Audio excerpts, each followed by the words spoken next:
ሰላም ጋይስ ዛሬ ከእድሜ ጋር የተያያዘ አንድ ቀላል ጥያቄ አምጥቼላችኋለሁ። በ5 ሰከንድ ውስጥ ወይም ደግሞ በ6 ሰከንድ ውስጥ መስራት ትችላላችሁ ማለት ነው። ምንድነው ጥያቄው የሚለው? when you are 8 your sister was half of your age now you are 54 how old is she now ነው የሚለው። እናንተ 8 ዓመት እያላችሁ እህታችሁ የእናንተን በግማሽ ታንስ ነበረ። አሁን 54 ዓመት ሆኗችኋል ነው የሚለው። አሁን 54 ዓመት ከሆነ ስለዚህ 8 ሲካፈል ለ2 4 ይሆናል ማለት ነው። እኛ ግማሽ ስለነበረች እህታችን ማለት ነው። ስለዚህ እህታችንን እኛ በስንት ዓመት እንበልጣታለን ማለት ነው? በ4 ዓመት እንበልጣታለን ማለት ነው። ስለዚህ ቋሚ ነው የሚሆነው ማለት ነው፣ አይቀየርም። ሁልጊዜም የእሷም እድሜ አብሮ እየጨመረ ስለሚሄድ ማለት ነው። እድሜ ሁላችንም እየጨመረ ስለሚሄድ ስለዚህ ምን እናደርጋለን? አሁን እኛ 54 ዓመታችን ነው አይደለ? ከ54 ሲቀነስ 4 ስንት ይሆናል? 50 ይሆናል ማለት ነው። ስለዚህ የእህታችን እድሜ ስንት ይሆናል ማለት ነው? 50 ይሆናል ማለት ነው። ስለዚህ now our sister is 50 years old ነው የሚሆነው ማለት ነው መልሱ።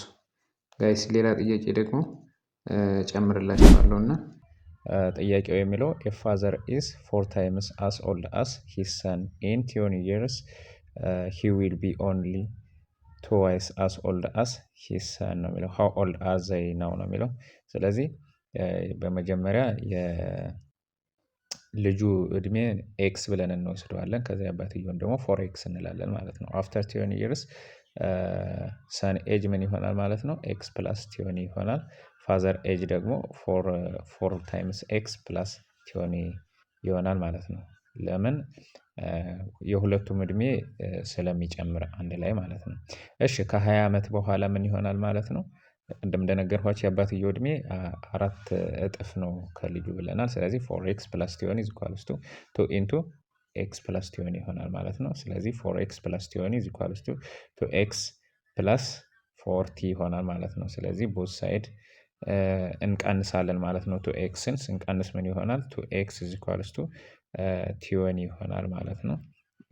ኦቨር 2 ስናደርገው ምን ይሆናል? x is equals to 10 ይመጣልናል ማለት ነው።